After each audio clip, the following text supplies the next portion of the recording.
तो भाई पुणे का एक बिजनेसमैन होता है, काफी बड़ा बिजनेसमैन रहता है। 600-700 करोड़ की उसकी लगभग नेटवर्थ होती है। वो अपने इकलौते लड़के की शादी तय करता है।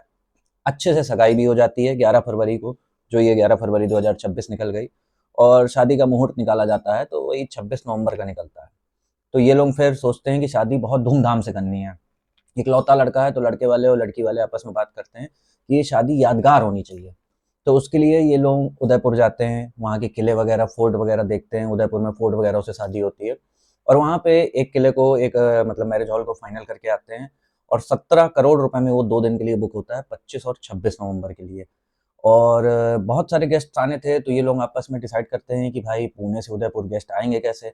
भाई दूरी तो हवाई दूरी 600 से ऊपर है, 600 किलोमीटर से ऊपर।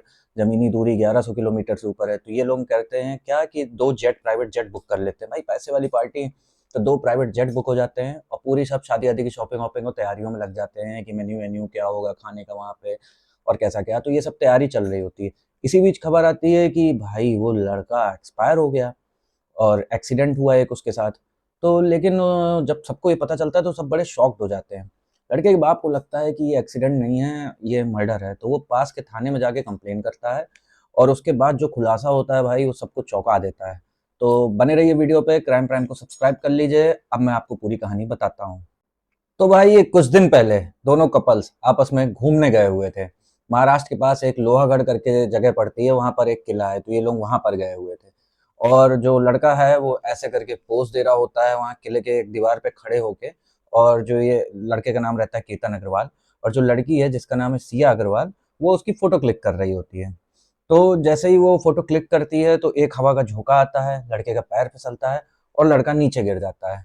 लड़का जब नीचे गिर जाता है तो ये सिया गोयल मतलब बहुत ज़्यादा तेज़-तेज़ से चिल्लाने लगती है। और वहाँ के स्थानीय लोग इकट्ठा हो जाते हैं, सुरक्षाकर्मी जो किले वगैरह के रहते हैं वो सब आ जाते हैं। तो जब लोग नीचे झाँक कर देखते हैं तो पता चलता है वो हाइट जो रही होगी वहाँ से कम 400 फीट रही होगी। अब 400 फीट से कोई गिरेगा तो मुश्किल ही ज़िंदा बचेगा, आप भी जानते हैं बहुत ज़्यादा हाइट होती है।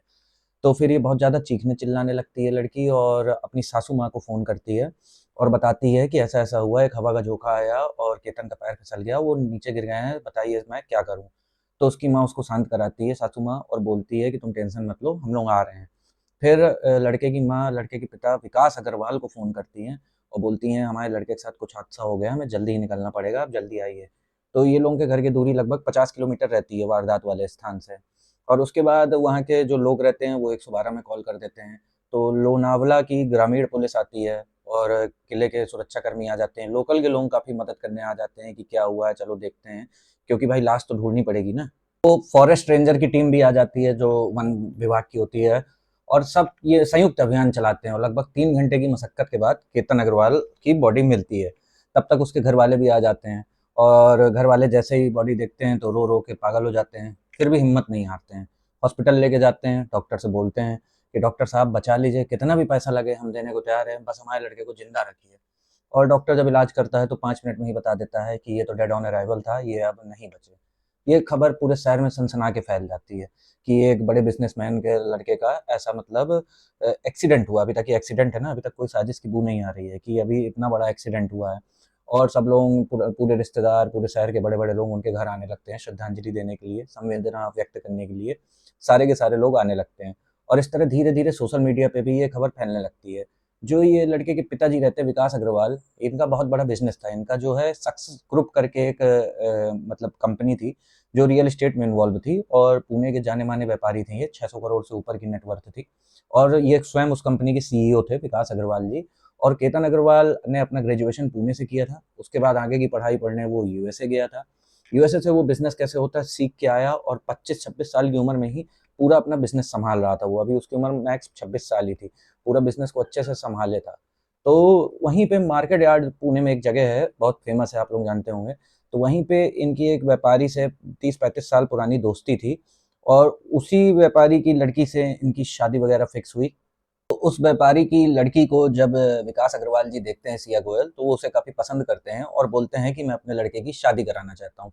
इस तरह इन दोनों की शादी तय होती है। 11 फरवरी 2026 को बढ़िया सी एंगेजमेंट होती है और फिर पंडित जी से शादी की डेट निकलाई जाती है, तो डेट आती है 25 नवंबर की। और फिर वही सिलसिला शुरू होता है, उदयपुर जाते हैं, महल वगैरह बुक करते हैं 17 करोड़ का, 2 जेट बुक करते हैं और मेहमानों की लिस्ट बनना शुरू हो जाती है, सब कुछ हो जाता है और शादी तय हो जाती है। तो ऐसे इनकी शादी तय हुई थी। फिर जब उसका अंतिम संस्कार हो रहा था केतन का, तो ये सिया गोयल आती है, वहाँ पे केतन की फ़ोटो के सामने बहुत ज़्यादा रोने लगती है, सर बढ़ाने लगती है अपना ज़मीन में और इंस्टाग्राम पर उससे श्रद्धांजलि देने से पहले एक पोस्ट भी करती है।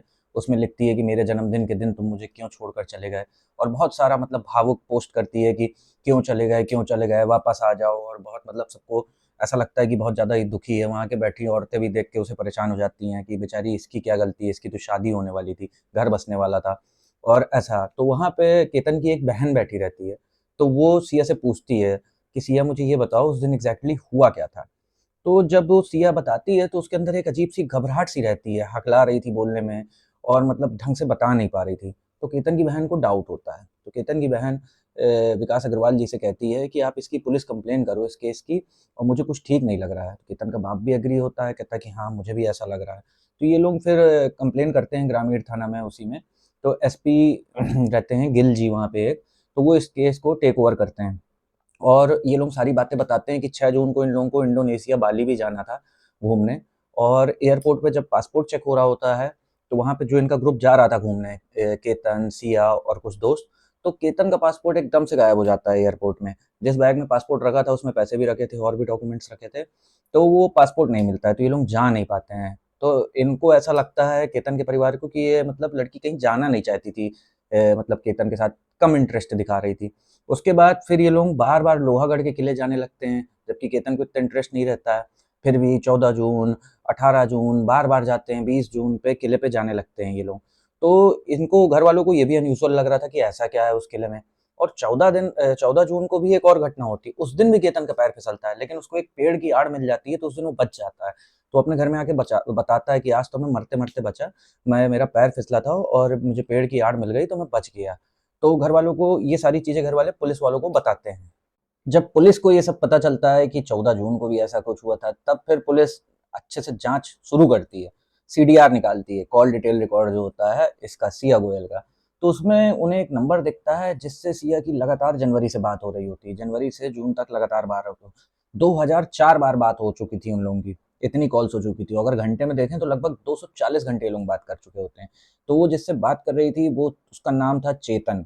चेतन जो है वो भी मार्केट यार्ड में एक व्यापारी का बेटा रहता है जो ड्राई फ्रूट का मतलब काम करते थे और दोनों का जो कंपनी थी आस-पास में ही थी। तो फिर उसको क्वेश्चनिंग के लिए बुलाया जाता है, सिया को भी बुलाया जाता है कि भाई आप दोनों इतनी बात क्यों करते हैं? तब पता चलता है कि भाई ये लोग गर्लफ्रेंड बॉयफ्रेंड हैं, 1 साल से रिलेशनशिप में हैं और तो पुलिस पूछती है चेतन अग्रवाल से कि भाई तुम उस दिन घटना वाले दिन 18 जून को कहाँ थे? तो वो कहता है मैं तो ऑफ़िस में था, आप मेरा सीडीआर देख सकते हैं और सीडीआर में भी उसकी लोकेशन ऑफ़िस में आती है। तो पुलिस उससे पूछती है कि उस दिन आपने पूरा दिन अपना नेट क्यों ऑफ रखा? तो वो कहता है कुछ नहीं बस मैं ऐसे ही काम पे बिज़ी रहा हूँ इसलिए मैंने नेट ऑफ रखा। तो यहाँ से पुलिस को समझ में आ जाता है कि कुछ न कुछ तो गड़बड़ है। फिर पुलिस लाइन से सारे सीसीटीवी निकालती है। उस एरिया के जितने भी किले और जहाँ जिन-जिन घरों में सीसीटीवी लगा था, तो उन्हें एक लड़का दिखाई देता है, जो भरी गर्मी में मास्क लगाए हुए है, टोपी लगाए हुए है और हुडी पहने हैं। तो मतलब इतनी गर्मी में कोई मतलब अच्छा खासा टेम्परेचर है वहाँ और ऐसे ठंडी वाले कपड़े कोई क्यों पहने हैं, मुँह छुपाने की कोशिश कर रहा हो। तो जब उसकी कद-काठी चेतन से मैच की जाती है, तो तब पता चलता है कि ये चेतन ही है। भले ही इसकी फ़ोन की लोकेशन वहाँ आ रही हो, लेकिन सीसीटीवी में ये इधर दिख रहा है। फिर उसके बाद जब कड़ी क्वेश्चनिंग की जाती है लड़का-लड़की दोनों से, तब सच सामने आता है कि भाई इन दोनों ने मिलकर साजिश की है। इनका पहले से प्रेम प्रसंग चल रहा था, शारीरिक संबंध भी थे लगभग 1 साल से, दोनों आपस में शादी करना चाहते थे। लेकिन किन्हीं कारणों से जब शादी की बात चल रही थी, तो सिया मना नहीं कर पाई और उसके बाद ये लोग प्लान बनाने लगते हैं लोहागढ़ के किले में कि हम इसको धक्का देंगे। 14 को भी सिया कोशिश करती है धक्का देने की, कि ऐसे धक्का देती है, "अरे! अरे! साँप था यहाँ पे।" लेकिन वो पेड़ से भिड़ जाता है तो बच जाता है। यहीं से लड़की की बहन को भी डाउट होता है कि ना तो मेरा भाई साँप से डरता, बिच्छू से डरता। ट्रेकिंग का वो एक्सपर्ट है, बहुत सारी ट्रेकिंग कर चुका है, तो गिरने और फिसलने का तो सवाल ही पैदा नहीं होता। तो वो ऐसे कैसे फिसल गया और 6 दिन में 2 बार फिसला। तो फिर यहाँ पे जब कड़ी क्वेश्चनिंग की गई तब पता चला कि इन लोगों ने पूरा फुल प्रूफ प्लान बनाया था और उसको एग्जीक्यूट किया। दोनों ने मिलके धक्का दिया उसे 18 जून को जब वो फ़ोटो के लिए पोज़ ऐसे करे खड़ा था। उसको धक्का दे दिया और वो 400 फुट नीचे गिरा और फिर जिंदा नहीं बच पाया। सब शॉक्ड हो गए भाई इस घटनाओं से। ये इनसे इंस्पायर्ड थे, सोनम रघुवंशी ने जैसे राजा रघुवंशी को धक्का दिया था, ये उस घटना से इंस्पायर होकर इनने ऐसा प्लान बनाया और धक्का वगैरह दिया। तो लड़के के पिता और सब में काफ़ी आक्रोश बैठ गया। उनने भी मीडिया से कहा कि इसकी डिटेल में जांच हो और फास्ट ट्रैक कोर्ट में ये केस चलना चाहिए और जल्दी से जल्दी डिसीजन होना चाहिए। तो भाई मेरा भी ये मानना है कि लड़की लोगों से, ये जो आजकल नई चीज़ें सीख गई हैं लड़की लोग, कि शादी अपनी तय करवा लेती हैं और उसके बाद जो है लड़के को मार डालती हैं अपने बॉयफ्रेंड के लिए। तो भाई मारना क्यों है, भाग जाओ ना बॉयफ्रेंड के साथ। शादी तय या तो शादी तय ना होने दो, तय हो गई, घर में कुछ बोल नहीं पाई हो तो भाग जाओ ना। ये मारना, ड्रम में भरना, ये क्या चीज़ है भाई। मेरा आप सबसे रिक्वेस्ट है लड़की लोगों से कि ऐसा मत करो। और लड़के लोगों भाई अपना सेफ रहो, क्योंकि आजकल मतलब एक ने किया तो अब सब कर रही हैं, ये पूरी चेन बनती चली जा रही है और ये बहुत खराब चीज़ है, इसमें कड़ी से कड़ी सजा भी होनी चाहिए। धन्यवाद वीडियो देखने के लिए, चैनल सब्सक्राइब करके जाइएगा।